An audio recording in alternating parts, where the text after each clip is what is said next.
자, 이번 시간에는 연말정산 관리에 계속 근무자의 연말정산에 대해서 알아보도록 하겠습니다. 자, 계속 근무자라는 계속 근무자라면 우리가 말하는 계속 근무자는 12월 31일 현재 계속 근무하고 있는 자를 계속 근무자라고 합니다.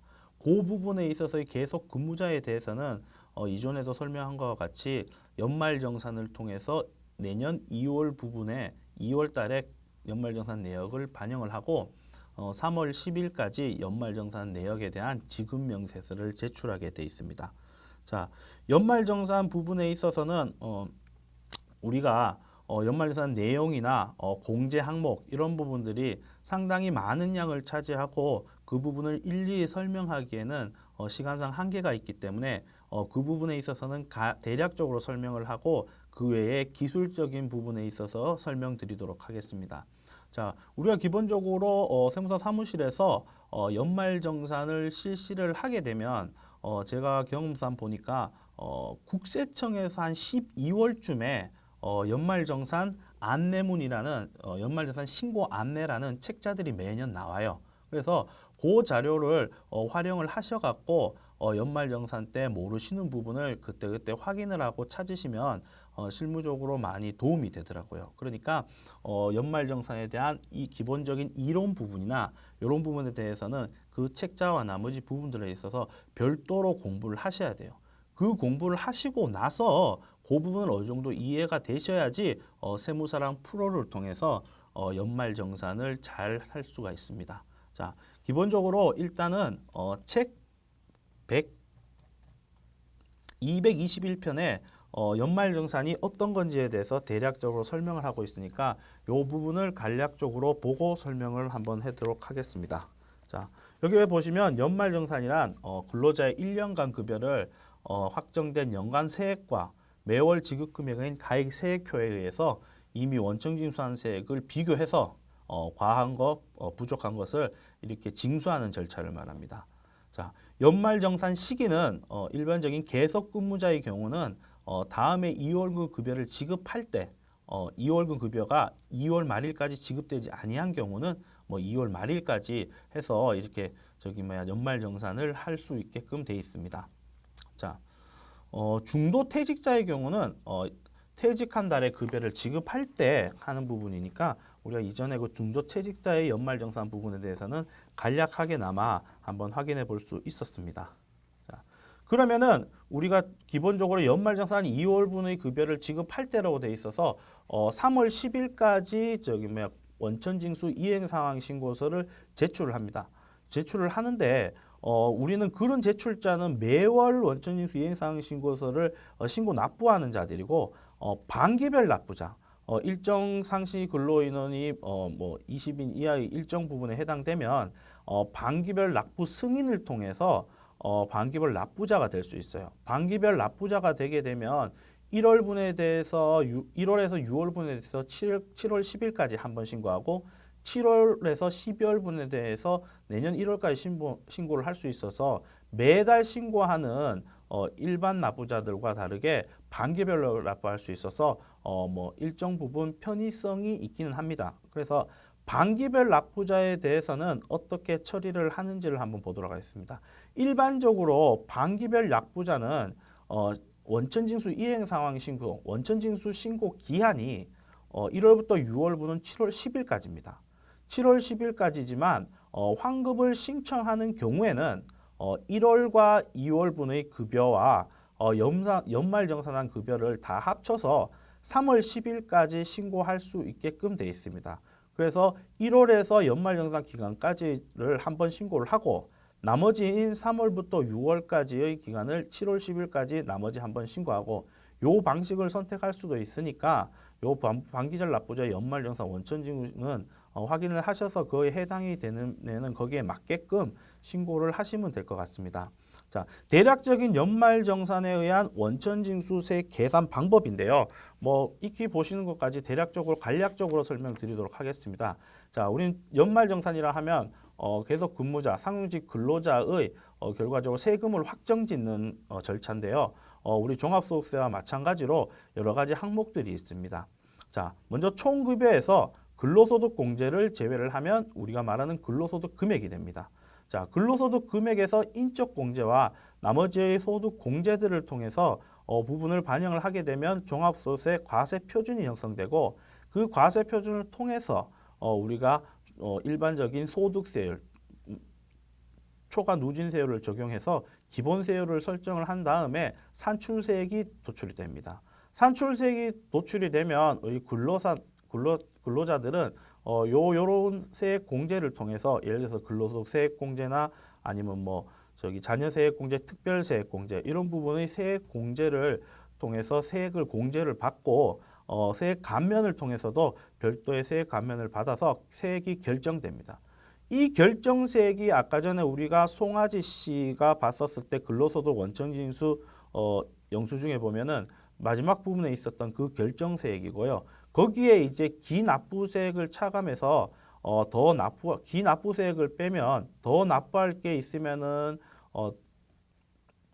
차액을 납부를 하는 것이고 환급받을 게 있으면은 차액을 환급받는 겁니다. 그래서 기본적으로 연말정산은 이런 부분의 기준으로 흐른다는 것을 뭐 대략적으로 이해를 하시면 될 것 같고요. 나머지 부분에 있어서의 연말정산 세액이나 이런 부분에 대해서는 책을 참조하시고 제가 앞으로 지금부터 설명드릴 것은 기술적으로 세무사랑 프로를 이용해서 계속 근무자들의 연말정산을 어떻게 하는지에 대해서 한번 알아보도록 하겠습니다. 자, 일단 우리가 실무적으로 보면 우리가 세무사 사무실이잖아요. 세무사 사무실 같은 경우 기본적으로 한 1월쯤에 연말정산 안내문을 각 거래처별로 발송을 합니다. 그래서 우리가 필요한 자료들을 안내를 하고 그 자료를 취합하게끔 안내문을 발송해요. 안내문의 예시를 한번 보자면 뭐 이런 식의 안내문을 발송을 하겠죠. 내용을 하면은 뭐 기본적으로 소득 공제 신고서를 개인 근로자별로 작성을 해서 소득세 공제 신고서를 제출을 해달라. 제출을 하고 거기에 해당하는 인적사항에 대해서 인적사항을 기준으로 해서 각각의 공제 항목들이 있으면 그 자료들을 전달을 해달라. 최소한 우리가 2월 급여에 반영을 해야 되니까 어느 기간까지는 최대한 당 사무실로 달라. 뭐 이런 식으로 해서 내용을 하겠죠. 그리고 추가적으로 뭐 인적 공제는 이렇게 대략적으로 될 거니까 이 부분을 유의를 하셔서 근로소득 공제 신고서를 작성해 달라는 거죠. 그래서 우리가 임의로 인적 공제를 마음대로 설정하면은 안 됩니다. 왜? 그 연말정산 시점이나 상황에 따라서 각각의 근로자가 작년의 인적 공제 상황과 올해의 인적 공제 상황이 다를 수 있어요. 작년에는 배우자가 소득이 없어갖고 우리 부양가족으로 기본공제 대상자로 됐지만은 올해는 우리는 알 수 없겠죠. 올해는 소득이 발생돼서 일정 금액 100만 원을 넘기 때문에 기본공제 대상자로 적용이 안 될 수도 있어요. 그렇기 때문에 최소한의 인적 공제, 기본공제 대상은 인적 공제에 대해서는 반드시 매년 물어보셔갖고 그 여부를 확인을 받으셔야 돼요. 확인받기 제일 좋은 방법이 우리가 말하는 소득 및 세액 공제 신고서에 기록을 해서 받는 방법입니다. 자, 여기서 소득세 공제 신고서를 올해 거를 보시면은 이렇게 돼서 명칭이나 이런 걸 쓰게 하더라도 최소한의 요 부분에 있어서는 체킹을 해갖고 저희 사무실로 주십사라고 얘기하셔서 이 부분을 수령을 해야 돼요. 우리가 임의로 인적 공제를 하게 되면은 세금이 정상적으로 나오지 않고 이렇게 우리가 알고 있는 것과 다르게 나오거나 오류 부분이나 아니면은 우리가 공제를 너무 과하게 받거나 이런 부분들이 있으니까 이 부분을 이제 거래처에 얘기를 하셔갖고 반드시 수령하기를 바랍니다. 자, 거기에서 이제 인적 공제자에 해당되시는 분들 같은 경우에는 그리고 추가적으로 한번 보실 게 연말정산 안내문에 추가적으로 이런 부분도 가야 되겠죠. 둘 이상의 직장에 동시에 근무하는 근로자나 아니면은 2018년도 중도에 퇴직하고 다른 직장에 근무 중인 근로자는 추가로 정정 근무제 받은 근로소득 원천 징수를 제출하라고 하겠죠. 이 말이 무슨 말이냐면 우리 기존에 예를 들어 보면 송 아저씨라고 있잖아요. 송 아저씨가 우리 회사에서 퇴사를 했습니다. 퇴사를 했었을 때 근로소득 원천 징수 영수증을 일반적으로 퇴사자한테 제출을 보내는데요. 우리가 송 아저씨 같은 경우는 이 부분을 근로소득 원천 징수 영수증이 이렇게 보여집니다. 자, 이렇게 보여지고 이 자료를 송 아저씨가 다른 회사에 취직을 했었을 때 그때 취직을 하고 그 연도의 12월 31일자로 그 회사에 근무를 하게 되면 그 회사에서 연말정산을 하게 됩니다. 그 연말정산을 하게 될 때는 중도에 퇴사했었을 때 우리 회사에 오기 전까지의 근무한 내역을 근무하는 소득이나 이런 부분에 있어서의 자료를 반드시 요청을 해야 되거든요. 그래서 그 부분을 합산을 해야 종전에 근무한 내용들을 합산을 해야 우리가 근로소득 외에 다른 소득이 발생되지 않았다면 최종 근무지에서 연말정산을 함으로써 우리가 소득세 신고 의무를 완료할 수 있어요. 그런데 별도로 실질적으로 중도에 퇴사를 했는데도 우리 회사에서는 그 부분 자료를 받지 못하고 연말정산을 하게 된다면 양쪽 다 부분에 있어서의 각자의 공제를 반영했기 때문에 5월 31일까지 종합소득세 신고를 별도로 다시 해서 연말정산을 다시 해야 되는 거예요. 이 부분에 있어서는 원천징수 의무자가 연말정산은 대신 해주겠지만 5월 달에 신고하는 것은 자진 신고이기 때문에 근로자 본인이 그 부분에 있어서의 공제 항목들을 체킹하셔서 본인이 스스로 해야 돼요. 그런 불편함이 있기 때문에 둘 이상의 둘 이상의 소득이 있거나 종전근무에서 퇴사를 하신 부분들이 있다면 반드시 종전근무지에 근로소득 원천징수 영수증을 달라고도 하셔야 됩니다. 이 경우가 아니더라도 우리가 뭐 A 회사의 김갑돌이라는 사람이 A 회사의 대표로도 있고 B 회사의 대표로도 있을 수 있잖아요. 그러면 둘 이상의 직장에 동시에 근무하는 근로자의 경우 연말정산을 어떻게 하냐면은 둘 중에 하나 연말정산을 우리가 소위 말해 몰 수 있는 곳을 선택을 합니다. A 법인이 있고 B 법인이 있는데 나는 A 법인에서 연말정산을 정상적으로 하고 싶다.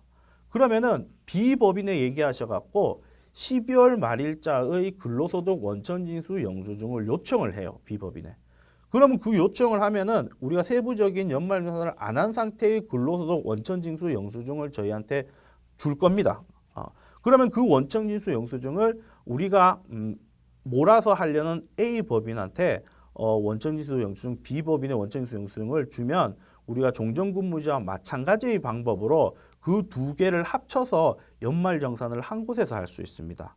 그러니까 거기에 해당되는 근로자가 있다면 이 부분을 반드시 체킹을 하시는 게 세무사 사무실에서 좋다기보다는요. 아마 이 부분은 근로자한테 상당히 좋은 부분이 아닐까 생각합니다. 그래서 우리가 소득공제 신고서를 작성을 하고 거기에 해당되는 인적공제 대상자나 부양가족에 대해서는 별도로 우리 자료를 요청하게 돼 있습니다. 자, 우리가 안내문을 참고로 보시면요. 자, 종이 없는 연말정산을 해서 연말정산에 대한 항목들에 대해서 이제 국세청 홈택스 사이트의 연말정산 관수화 서비스를 통해서 그 자료를 PDF로 다운을 받을 수 있고 인쇄로 출력을 할 수도 있는 방법이 있습니다. 우리 세무사 사무실에서는 우리가 안내하기를 기본적으로 국세청 홈택스 사이트에 조회가 되지 않는 사항에 대한 연말정산 항목들은 종이로 이렇게 수령을 하거나 하는 방법을 취해야 되겠지만 그 외에 연말정산 간소화 서비스의 자료가 있는 부분에 있어서는 반드시 가급적이면은 PDF 파일로 해서 자료를 전달을 받기를 권해야 되겠죠. 그래야지 우리가 이제 업무를 처리하는 데 상당히 편할 수 있겠죠. 그래서 우리는 연말정산, 우리가 기존적으로 책에는 간소화 서비스에 들어가서 어떤 항목에 대해서 PDF 파일로 생성을 하는지나 이런 부분도 나와 있는데 그 그 부분은 참고로 이제 책을 보시고 국세청 홈택스나 이런 부분에 있어서 확인을 하시면 될 것 같아요. 지금 우리는 사실상 세무사 사무실의 직원 입장이잖아요. 그러면은 기본적으로 직원이 연말정산을 거래처에 하려면은 첫 번째로 그 회사의 근로자들의 인적 공제 상황이나 공제 항목들에 대해서 자료를 수령받는 입장이잖아요. 그러니까 자 받는 입장이니까 그 자료는 이제 근로자의 자료는 근로자들 본인이 이제 간소화 서비스나 이런 데 가서 그 자료를 줘서 우리한테 줘야 되는 상황이고 우리는 연말정산을 그 받는 상태에서 연말정산을 하는 겁니다. 뭐 당연히 간소화 서비스에 어떤 게 있고 어떤 게 있던 거를 물어보면 안내를 해야 되겠지만 우리가 시간상 우리가 별도의 간소화 서비스의 조회나 이런 부분 책을 통해서 확인하시고 연습을 하시면 될 것 같고요. 우리가 이제 할 것은 연말정산의 순서로서 연말정산에 대한 근로자의 자료들을 우리가 수령을 하고 나서 어떻게 세무사랑 프로를 통해서 연말정산을 할 건지에 대해서 이제 설명을 해야 될 것 같아요. 자, 이 부분에 있어서 이제 설명을 드리도록 하겠습니다.